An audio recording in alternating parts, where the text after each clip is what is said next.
August 6th, 1945. Farm Hall, England. 6 p.m. The evening light slants through tall Georgian windows, casting long shadows across a drawing room that smells of old wood and cigarette smoke. 10 men sit scattered in armchairs and sofas, some reading, some playing cards, some staring at nothing. They wear civilian clothes now, but their postures carry the residual stiffness of laboratory discipline. Outside, English countryside rolls toward a horizon they cannot reach. Inside, they wait. They have been waiting for 3 months. These are not ordinary prisoners. Werner Heisenberg leans against a bookshelf, his fingers tracing the spine of a physics text he has already read twice. Otto Hahn sits near the radio, methodically filling his pipe. Friedrich von Weizsäcker stands at the window, watching birds he cannot name. They are the architects of Germany's atomic program, the men who chased the same ghost America has just caught. At precisely 6 o'clock, the BBC Evening News begins. The announcer's voice cuts through the room's stillness with the practiced clarity of wartime broadcasting. They arrived here in July, plucked from the ruins of the Third Reich by British intelligence operatives who understood what they represented: Operation Epsilon, the systematic capture and isolation of Germany's nuclear scientists. The Allies needed to know one thing: how close had Germany come to building the bomb? So they built them a gilded cage. Farm Hall, a manor house in Godmanchester, 17 miles from Cambridge. Comfortable beds, adequate food, books, a garden, and microphones hidden in every room, in the walls, beneath tables, inside light fixtures. British intelligence listens to everything, every conversation, every argument, every moment of despair. For 3 months, these men have lived in a strange purgatory between defeat and uncertainty. They know Germany has surrendered. They know their families face an unclear future. They know their life's work lies in ruins somewhere between Berlin and the advancing Soviet front. But they do not know what comes next. They do not know if they will be tried as war criminals or recruited as assets. They do not know if their physics was brilliant or fatally flawed. What they believe, with the conviction of educated men who have seen the equations, is that no one has built an atomic bomb. Not yet. Perhaps not ever. The engineering challenges are too vast. The isotope separation too difficult. The critical mass calculations too uncertain. They believe this. Until 6:02 p.m. on August 6th, 1945. A bomb of extraordinary power. The announcer's words arrive like a scalpel cutting through comfortable delusion. President Truman has announced that American forces have dropped a bomb of extraordinary power on the Japanese city of Hiroshima. The bomb, which harnesses the energy of atomic fission, is reported to be equivalent to 20,000 tons of TNT. The room freezes. Cards remain suspended between fingers. Hahn's pipe stops halfway to his mouth. Heisenberg turns from the bookshelf, his expression unreadable. For 3 seconds, no one speaks. For 3 seconds, the only sound is the radio's static hum and the distant call of an English crow. Then Hahn says very quietly, "They must have made a mistake." But his voice carries no conviction. It carries the hollow quality of a man watching his life's assumptions collapse in real time. Heisenberg moves toward the radio as if proximity might change what he has heard. That's impossible. The separation of U-235 alone would require... Evidently not. Von Weizsäcker interrupts, his tone flat, clinical. The voice of a theoretician confronting experimental data he cannot refute. Kurt Diebner stands abruptly. They're lying. It's propaganda. The Americans want Japan to surrender without invasion, so they invent a superweapon. Then why announce it before they see if Japan surrenders? Heisenberg's question hangs in the air, unanswerable. The BBC continues, offering details. A single bomb. A single city. Casualties estimated in the tens of thousands. President Truman's statement references years of research, billions of dollars, secret facilities across America. Hahn sinks deeper into his chair. His face has gone pale. If this is true, he whispers, if they have actually done it, then I am responsible for thousands of deaths. Germany, 1939 to 1945. The Uranium Club. The German atomic program began with brilliance and ended in paralysis. When fission was discovered in Berlin in 1938, Germany held every advantage. The world's best physicists, the world's best equipment, industrial capacity, and military urgency. They had Heisenberg, they had Hahn. They had the theoretical groundwork. But theory diverged from practice in ways they never anticipated. Heisenberg's calculations suggested they needed tons of heavy water, deuterium oxide, to moderate the nuclear reaction. They pursued reactor designs instead of bomb designs. They convinced themselves the engineering was impossible within wartime constraints. They told themselves, with equations as evidence, that no one could build a deliverable weapon before 1947 at the earliest. They were correct about the difficulty. They were wrong about the timeline. America, 1942 to 1945. The Manhattan Project. While German physicists calculated and reconsidered, America built not one laboratory but dozens, not hundreds of scientists but thousands, not careful resource allocation but bottomless funding. General Groves mobilized the largest scientific industrial effort in human history. Oppenheimer gathered the best minds from across Allied nations. They built entire cities in the desert, Los Alamos, Oak Ridge, Hanford, dedicated to a single purpose. They chose gaseous diffusion for isotope separation. Instead of heavy water moderation, they pursued multiple paths simultaneously, burning through resources with American abundance. They tested their first device in New Mexico on July 16, 1945. 3 weeks later, little boy fell on Hiroshima. Back at Farm Hall, 7:30 p.m. The scientists have moved from the drawing room to the dining room, but no one eats.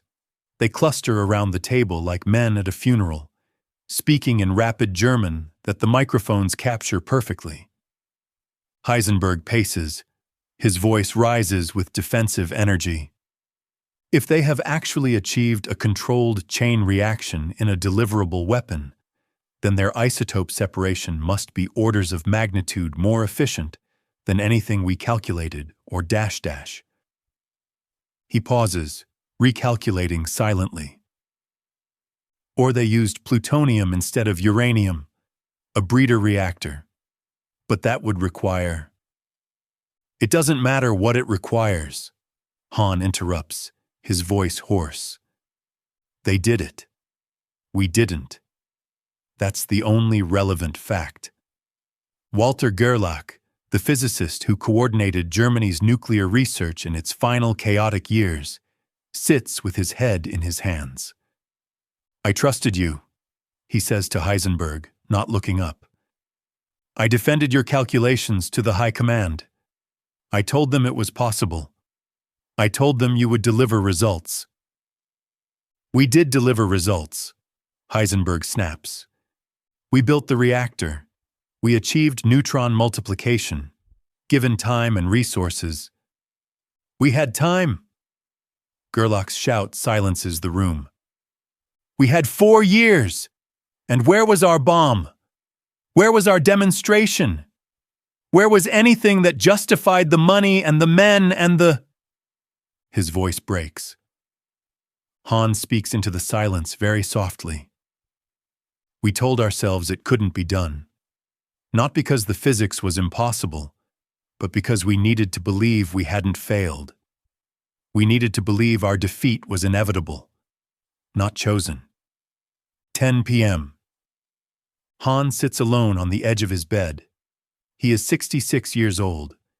He discovered nuclear fission 7 years ago, in this very month of 1938, working with Fritz Strassmann and Lise Meitner in Berlin. It was supposed to be pure science, understanding the fundamental nature of matter. He won the Nobel Prize for it. Now his discovery has incinerated a city. In the drawing room below, he can hear the others still arguing. Heisenberg defending the theoretical soundness of their approach. Diebner insisting the BBC report must be exaggerated. Von Weizsäcker calculating casualties with the detached precision of a man solving a differential equation. Hahn considers the distance between laboratory and weapon. He thinks about the moment he first observed barium in his neutron-bombarded uranium samples, the signature of a split atom, an impossible result that rewrote physics. He thinks about publishing those results, sharing them freely with the international scientific community, because that's what scientists did. Knowledge was meant to be shared. He thinks about Hiroshima. Someone knocks. Von Weizsäcker enters without waiting for permission. Otto, you need to eat something. I discovered fission, Hahn says, not to von Weizsäcker, but to the room, to history. I am responsible. You are a scientist. You pursued knowledge.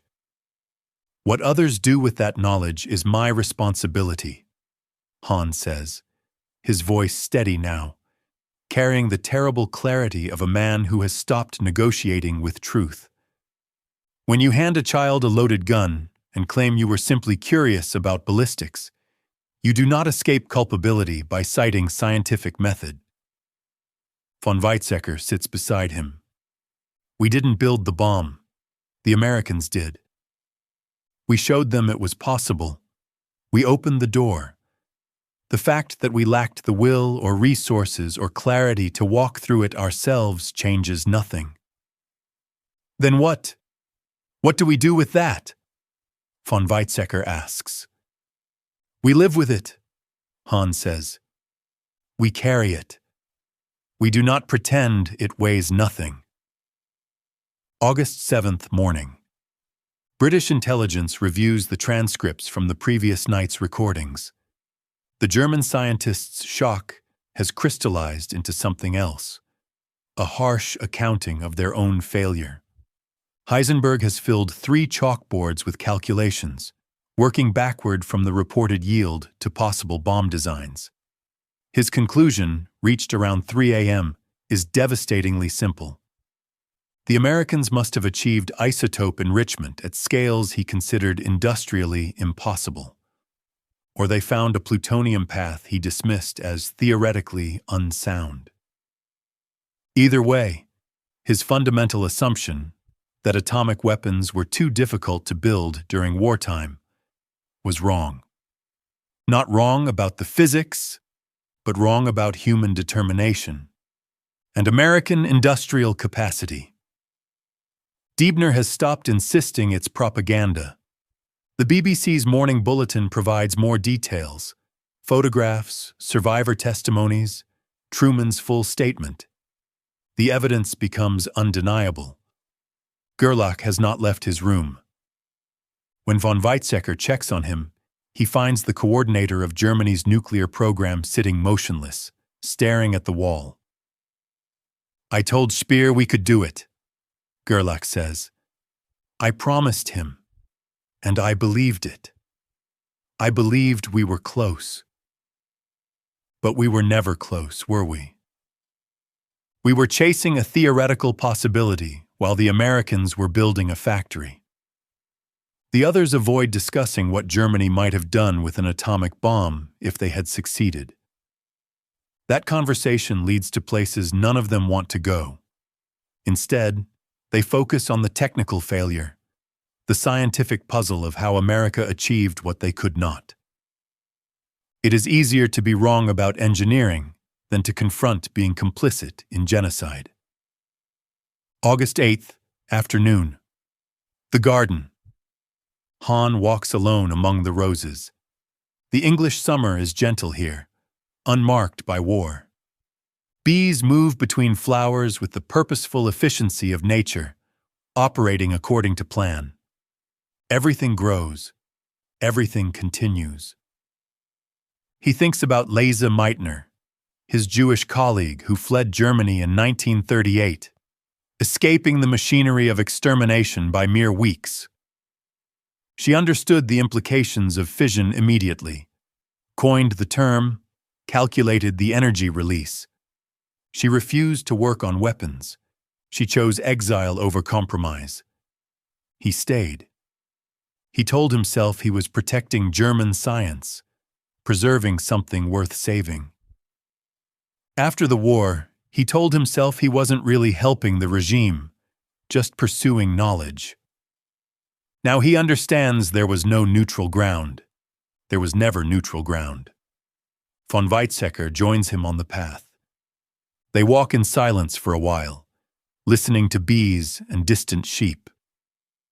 "Do you think," von Weizsäcker finally asks, "if we had succeeded first, if we had built the bomb before the Americans, would we have used it?" Hahn doesn't answer immediately. The question is too large, too terrible. "I don't know," he admits. "I hope not. But I no longer trust my own judgment about what I would have done under different circumstances." "The Americans used it," von Weizsäcker says. "Yes. Does that make them?" "It makes them willing to end a war at the cost of a city." Whether that choice was moral or monstrous or simply necessary, I cannot judge. I only know that the weapon exists now. It will always exist. We cannot unknow what we have learned. They reach the garden wall, the limit of their permitted world. Beyond it, England continues. Beyond England, Japan burns. Beyond Japan, the future reshapes itself according to new and terrible rules. "Heisenberg keeps saying we did good science," von Weizsäcker says, "that our physics was sound even if our engineering failed." He's right. Our physics was sound. Hahn touches a rose petal. That's not a comfort. That's the problem. In 1946, Otto Hahn receives the Nobel Prize in Chemistry for the discovery of nuclear fission. He accepts it with an acceptance speech that barely mentions physics.